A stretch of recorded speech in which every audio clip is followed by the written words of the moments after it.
Telfar Clemens. That's his The last one that name. worked. Yeah. Yeah, he's and this is another conversation. Like I said, I walk down my halls and I scream to whoever will listen. Hmm. The thing, and I live with someone who is real like in the weeds with as you two on the fashion stuff, and I didn't know that ironically with Ye there was a deal that he had that with Gap that was taken off the table because Yep. of the Kanye thing, and then he hasn't turned down since. Yep. Like literally, if this is not he doesn't make shit for me necessarily because it's like bags, and not to say that we can't use bags, but you know what I'm saying. It's not really for me, but. Like when the shit gets to my radar, he doing shit with QR codes on Apple TV and Yeah. popping up. Like he's been with the innovation and just really good price points and just being like, look, I don't. Was that him or was that Brandon Black where Beyonce was like she mentioned the bag and they was like, I'm not. Oh, I'm that was yeah, that was him. that was him. He's like, He mentioned the bag, and then everybody she mentioned the bag, and then everybody like lost their shit. It's like it's a Birkin as well. It's like yeah, bitch. Like he's like, and he told him, he said, I'm not gonna raise it. Like I understand that B just gave me the shout out, but the prices are staying. And now with more innovation, more dope shit. And I don't have a firm grasp on it, but the sliding scale on pricing and it seems like the price could get lowered based on the yeah, demand versus getting higher based on the demand. And now everyone should be able to get a bag that wants a bag. yep.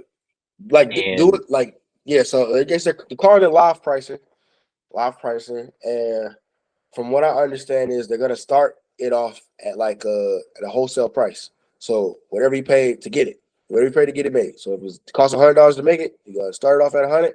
If it sells out, this is the example. I think they get the exact example they gave. If it sells out at 110, that's just the price of the item now. So for whatever future releases, that item will be $110. Um, from my understanding, but it's a really good model. how And frequently does it change? Like if it stays on for a day or had they not gotten to that? If it stays for a day, does it I don't think they lower? got into that yet. I don't think they Okay. got into that part yet. But That's the I part I'm interested in. What will dictate whether it goes up or down? What moves? Obviously, like demand, yeah, but like is like how much has to sell in how much time for it to change? Will I before get you an start opportunity? being like, okay, well, Yeah, it's not hitting, so we're gonna go ahead and start knocking it down. Like, but I guess the thing is, I'm interested in seeing like this is yeah, like the thing that like this is the shit where it's like, oh, this is like sports at this point. Like, I want to yeah. see how this shit works. Like, I literally was thinking I'm going to the website as soon as it drops, and I want to watch it. Like maybe I yeah, don't care to buy a bag, but I want to see exactly how this is going to change the market. And I just love like I know it everybody forces always talks. everybody to get on their shit. I love. I was about to say.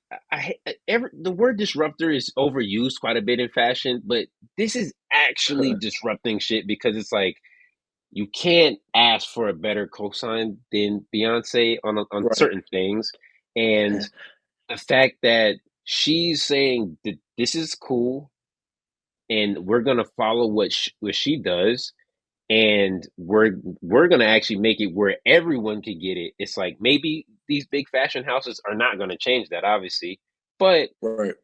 it's gonna put some pressure on them to maybe put something that's a little bit lower leveled out They or they have to lower the level of entry. They have to.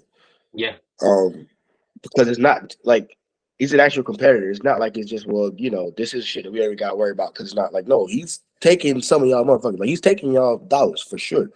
yes, Um, so you have to respond, and responding in kind would be an interesting way to do it. If they can, maybe decide to cut ties with a cut with, we'll see if they can decide to part with making so much money. But it's definitely interesting just to see like you said, like disruption, like actual disruption, not just like somebody just doing shit that we've already seen before. Or like this is actual like we've never seen this. They're using new shit. Like they're taking, I guess like new concepts and turn them on their head. Like this is different shit. I don't really even know really how to explain it. It's just Yeah. I'm just excited to like this is like the moments where you're like, what a time. Like where it's like, oh, I'm glad to be here and like able to see this shit in real time. You know, because And this is see definitely people gonna respond to shift. it. This is definitely gonna shift something. I'm assuming it is. So it's interesting, and it is not. It's like kind of like how fucking uh crypto was a couple years ago. It's like I want to see where this goes. Like Yeah. I want to see how this shifts shit, and It it can either shifted go shit by crazy or it could crash, but it's and definitely making people do something. and that's the thing. It's like crypto still has like this lifeline where it's like people aren't giving up on it. So it's still something that you're just gonna watch. So whether it succeeds or fails the first time, it's probably not gonna dictate what happens going forward.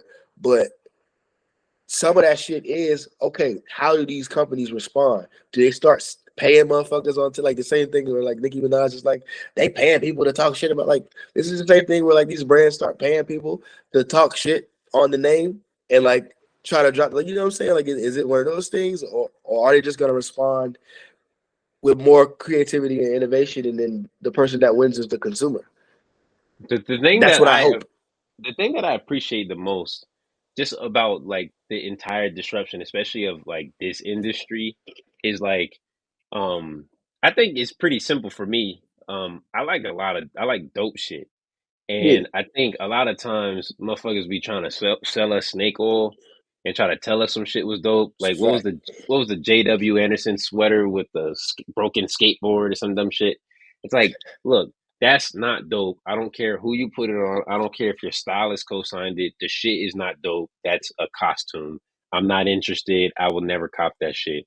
But like when you can actually do something that's innovative or even just something so small like Jerry Lorenzo does not believe in fucking seasons.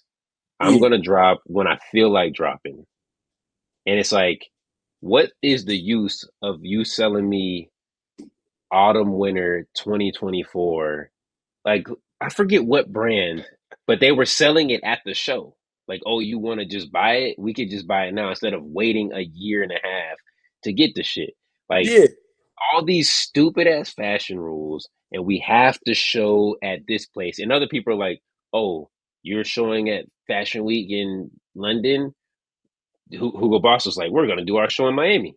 You know what I'm saying? Shit, Kirby was like, I'm going to do our shit in upstate New York. Like, yeah. yeah, like I'm just going to literally do different shit. I'm going to make it available right away. Like, I'm not going to worry about season so much. Yeah, I'm going to still show because everyone's here. Yep. But if you want to cop it now, so if you're doing this live pricing and it's forcing people because now you're flooding the market with your shit, and you think like everyone thinks that that's devaluing it. And to me, if you're building excitement over a release and you can get people to care more, because that's where Nike's trying to figure it out. Yeah. They're like The we want to carrying make more is the sweet spot. we want everything to feel like an event but we also want people to like it has to be scarce. So like at that point, it's like what difference does it make of us getting excited over a release if none of us will be able to buy it? Right. You know what I'm saying? Like people go years without hitting on sneakers. And it's like, well, this isn't fun. Like I don't even carry the app on my phone. Because what's the Yeah. point? I I'm gotta not even re-download it every time I'm like, well, let me see. Like, if there's something I really want, like sure, I'll check it, but I don't engage on Saturdays for sneakers. I'd rather go to another foot site if I really want the shoe, or I'll start making phone calls to maybe people I know. Then there's a possibility, but like if I really want it, so if Telfar is doing something where it's like we're gonna give everyone the opportunity to buy it, we're gonna make it actually cheaper, and we're gonna somehow make it an event to where you're gonna want to buy more because it's still dope. Because at the end of the day, dope sells. So if it's dope, then people are gonna care.